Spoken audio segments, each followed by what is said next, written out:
Hello అండి. ఎలా ఉన్నారు అందరూ?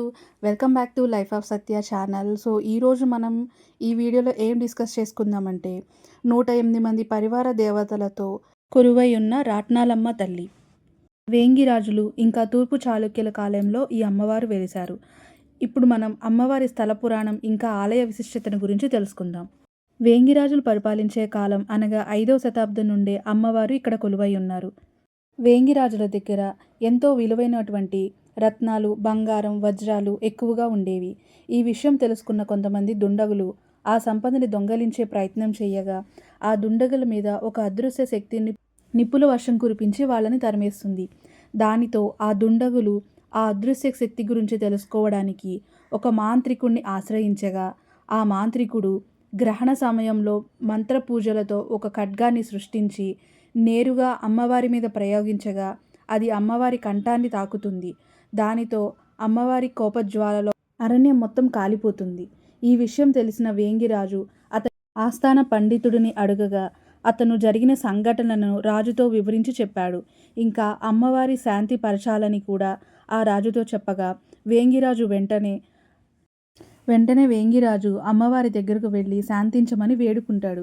దానితో అమ్మవారు శాంతించి వరం కోరుకోమనగా అప్పుడు వేంగిరాజు, అమ్మ, నీ చల్లని చూపు ఎప్పుడు నా రాజ్యంపై ఉండాలని, ఆ రాజ్యంలో నిన్ను సేవించే ప్రజలకు ఎటువంటి కష్టం, కరువు లేకుండా చూడమని ఆ తల్లిని వరం కోరుకుంటాడు. రాజ్య శ్రేయస్సు కోసం కోరుకున్న కోరికకు సంతోషించి అమ్మవారు 108 మంది పరివార దేవతలతో రత్నాలమ్మగా కొలువై ఉంటానని, కోరిన వారి కొంగు బంగారం అవుతానని రాజుకి అమ్మవారు మాటిస్తుంది.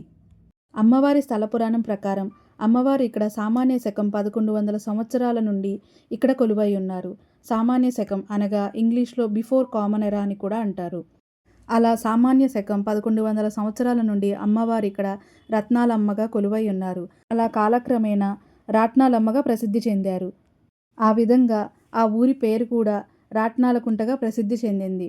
ముఖ్యంగా ఈ గుడి చుట్టుపక్కల ఉన్న గ్రామాల్లో నివసించే ప్రజలు ఎక్కువ శాతం రైతుల కుటుంబీకులు అవ్వడం వలన ఎక్కువగా అమ్మవారిని ఎలాంటి అవాంతరాలు రాకుండా పంట చేతికి రావాలని అమ్మవారిని ప్రార్థిస్తారు. మరియు సంతానం లేనివారు ఇక్కడ అమ్మవారికి ఎక్కువగా ముడుపులు కడతారు. భక్తులు వారి కోరుకున్నవి జరిగిన తరువాత రైతులు అమ్మవారికి తమకు పండిన పంటలో కొంత భాగాన్ని అమ్మవారికి సమర్పించుకుంటారు. అలాగే సంతానం కలిగిన వారు పుట్టిన పిల్లలకి పుట్టి వెంట్రుకలు మరియు అన్నప్రాసనలు ఇక్కడ ఎక్కువగా జరుపుకుంటారు. ఇంకా చెప్పాలంటే గురు, శుక్ర, ఆదివారాల్లో గుడి ఎక్కువగా రద్దీగా ఉంటుంది. అమ్మవారి గురించి నాకు తెలిసిన మేరకు మీతో షేర్ చేసుకున్నాను. కుదిరితే మీరు కూడా ఈ గుడిని దర్శించుకోవడానికి ప్రయత్నించండి. మీకు కనుక నా వీడియో నచ్చినట్లయితే లైక్ చేయండి, షేర్ చేయండి, సబ్స్క్రైబ్ చేసుకోండి. ఓం శ్రీ రాట్నాలమ్మై నమః. Thank you for watching.